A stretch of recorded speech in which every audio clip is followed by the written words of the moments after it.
জুলাই বা জুলাই যুদ্ধ আহত শহীদ পরিবার বা রাষ্ট্রের জনগণের যে আশা আকাঙ্ক্ষা, তারা এটা একেবারেই ভাবতেছে না। তারা আসলে শুধু ভাবতেছে যে ক্ষমতা, কিভাবে ক্ষমতাকে রাখা যায়। আমরা আমাদের স্থান থেকে আমরা গণঅভ্যুত্থানে অংশগ্রহণ করেছি যত পরিবর্তনের জন্য। সুতরাং পরিবর্তন হওয়ার আগ পর্যন্ত আমরা আমাদের স্থান থেকে লড়াই জারি রাখবো। এর পরিপ্রেক্ষিতে আমরা আমাদের একটা অরাজনৈতিক সংগঠন তৈরি করেছিলাম জুলাই গণঅভ্যুত্থানে আহতদেরকে নিয়ে। সেখানে প্রায় 5,000-এর মতো আহত আছে। আমাদের প্রায় 33টা জেলাতে কমিটি আছে। আমরা চেয়েছিলাম যে কোনো রাজনৈতিক দলের সাথে যুক্ত না হয়ে জনগণের আশা আকাঙ্ক্ষা বাস্তবায়ন করব। সেই উপলক্ষে আমরা দীর্ঘ সময় পাড়ি জমিয়েছি। আমরা প্রায় অনেক কাজ করেছি আমাদের সংগঠনের ক্ষেত্রে। আমাদের আহত সহযোদ্ধা ভাইদেরকে আমরা প্রায় 50টা অটোরিকশা বিতরণ করেছি। প্রায় অনেক কিছু করেছি, যেটা অলরেডি সাংবাদিক ভাইয়েরা জানে।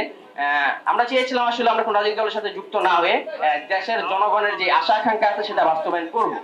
কিন্তু আমাদের এখন মনে হচ্ছে যে আসলে আমাদের এই 5,000-6,000 আহত নিয়ে জনগণের আশা আকাঙ্ক্ষা বাস্তবায়ন করা সম্ভব না। কারণ আমরা রিসেন্টলি একটা আমরণ অনশনের কর্মসূচি দিয়েছিলাম যে আসলে গণভোটের অধ্যাদেশগুলো যেন বাস্তবায়ন করা হয়। আমাদের প্রায় আমাদের সংগঠনের সভাপতি, কোষাধ্যক্ষ, তারপর হচ্ছে আপনার সাংগঠনিক সম্পাদক এবং সদস্য, 4 জন ব্যক্তি হচ্ছে সেই অনশনের কর্মসূচিতে তারা হচ্ছে অনশন চালিয়ে যায়। প্রায় 37 ঘন্টা পার হয়ে যাওয়ার পর্যন্ত সরকারি স্থান থেকে কেউ আসবে তো দূরের কথা, দেখেন এখানে যারা অনশনে গিয়েছিল তাদের ম্যাক্সিমাম গুলো হচ্ছে পানি। তো এদিক তো আসলে মানে যে সি ক্যাটাগরি বা অন্য কোনো ক্যাটাগরির যে আহত জুলাই যোদ্ধা যে আসলে সুস্থ তারা দীর্ঘ সময় পার করতে পারবে এরকম না। ম্যাক্সিমাম গুলো হচ্ছে আহত, তাদের ট্যাবলেট খেতে হয় রেগুলারলি। ওই ব্যক্তিরা 37 ঘন্টা অনশনে থাকার পর আসলে সরকার পক্ষ থেকে একজন ব্যক্তি এসে তাদেরকে বা আমাদেরকে বলেনি যে আসলে আপনারা যার জন্য এখানে অনশনে বসেছেন আমরা সেই বিষয়গুলো নিয়ে ভাববো বা আমরা ভেবে দেখতেছি। মানে আসবে তো দূরের কথা, একটা পর্যন্ত সরকারের স্থান থেকে বিবৃতি পর্যন্ত দেয়নি যে আসলে আমাদের তারা সমর্থন জানিয়েছে বা আমাদের এই জিনিসগুলো তারা দেখেছে বা তারা এটা নিয়ে কাজ করবে। তো আমাদের মনে হলো যে আসলে সরকার আসলে জুলাই বা জুলাই যুদ্ধ আহত শহীদ পরিবার বা রাষ্ট্রের জনগণের যে আশা আকাঙ্ক্ষা, তারা এটা একেবারেই ভাবতেছে না। তারা আসলে শুধু ভাবতেছে যে ক্ষমতা, কিভাবে ক্ষমতাকে রাখা যায়, কিভাবে ফ্যাসিস্ট হাসিনার মতো স্বৈরাচার হয়ে ওঠা যায়, কিভাবে দীর্ঘ সময় ক্ষমতায় থাকা যায়। এইসব বিষয়গুলো ভেবেই তারা আসলে এই গণভোট, জুলাই সনদ, এইগুলোর বিষয়ে তারা হচ্ছে মানে দ্বিমত পোষণ করতেছে। তো আমরা মনে করি যে আসলে 1-এর লাঠি 10-এর বোঝা, 10-এর লাঠি 1-এর বোঝা। সুতরাং আমরা 5,000 ব্যক্তিরাই যদি সবসময় লড়াই করে যাই, তাহলে হয়তো বা আমরা যে জনগণের যে আশা আকাঙ্ক্ষা ছিল বা আছে সেটা হয়তো বা বাস্তবায়ন হবে না। যার কারণে আমরা আমাদের মনে, এরই পাশাপাশি আমরা কিন্তু দীর্ঘ সময় ধরে দেখে আসতেছি জুলাই আন্দোলনের পক্ষ থেকে যারা হচ্ছে নেতৃত্ব দিয়েছে,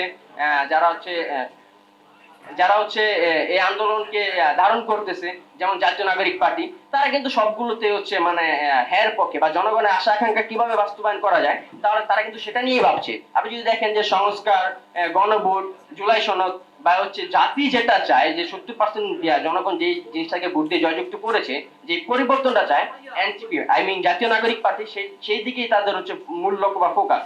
যার কারণে তারা হচ্ছে সরকারের স্থান থেকে যারা হচ্ছে জনগণের আশা আকাঙ্ক্ষার বাস্তবায়নের বিপরীতে যে বিবৃতি আসতেছে সেটা তারা প্রতিবাদ জানাচ্ছে। এই স্থান থেকে আমাদের মনে হলো আসলে যে আমরা হয়তো বা তাদের সাথে থেকে বা তাদের পাশে থেকে বা তারা আমাদেরকে পাশে রাখার পরবর্তী সময় যদি আমরা একসাথে লড়াই করে যাই, তাহলে জনগণের আশা আকাঙ্ক্ষা বাস্তবায়ন হবে, গণভোটের অধ্যাদেশগুলো বাস্তবায়ন হবে, জুলাই সনদ বাস্তবায়ন হবে। বা যারা এই আন্দোলনে জীবন যেই কারণে দিয়েছিল বা আমরা যেই কারণে নিজেদের শরীরের গুরুত্বপূর্ণ অঙ্গ হারিয়েছি, সেই আশা আকাঙ্ক্ষাগুলো বাস্তবায়ন হবে। যার কারণে হচ্ছে আমরা আমাদের সংগঠনের পক্ষ থেকে জাতীয় নাগরিক পার্টি এনসিপি কে পুরোপুরি সমর্থন জানিয়ে আমরা হচ্ছে আজকে এখানে হচ্ছে যোগ প্রদান করার সিদ্ধান্ত নিয়েছি। আজকে আমরা এখানে যুক্ত হওয়ার জন্য এসেছে আমাদের কেন্দ্রীয় কমিটি। আমরা আমাদের প্রত্যেকটা জেলা কমিটির সাথে আলোচনা করেছি, তারা আমাদের সাথে পুরোপুরি সমর্থন জানিয়েছে এবং আমরা যে সিদ্ধান্ত নিয়েছি তারা এটাতে একমত পোষণ করেছে। যার কারণে হচ্ছে আমরা এখানে আমরা হচ্ছে পুরোপুরি কেন্দ্রীয় কমিটি এখানে এসেছি আজকে জনের জন্য। পরবর্তী সময় আমাদের যে জেলা কমিটিগুলো আছে, আমাদের প্রায় 5,000 আহত আছে, হয়তো সকলে আসবে না, যার কারণে আমরা হচ্ছে 1,000 মাইনাস করে দিয়েছি। আমরা অলরেডি হিসাব করেছি যে 4,000 উপরে আসবে, যেটা আমাদের কাছে অলরেডি লিস্ট এসেছে। যার কারণে হচ্ছে আমরা সেই বিবৃতি দিয়েছি। তবে খুব শীঘ্রই আমরা কোন একটি স্থানে প্রোগ্রাম করে সেই 4,000 ব্যক্তিকে আসলে এনসিপি এর মাধ্যমে জয়েন বা জয়যুক্ত করবো।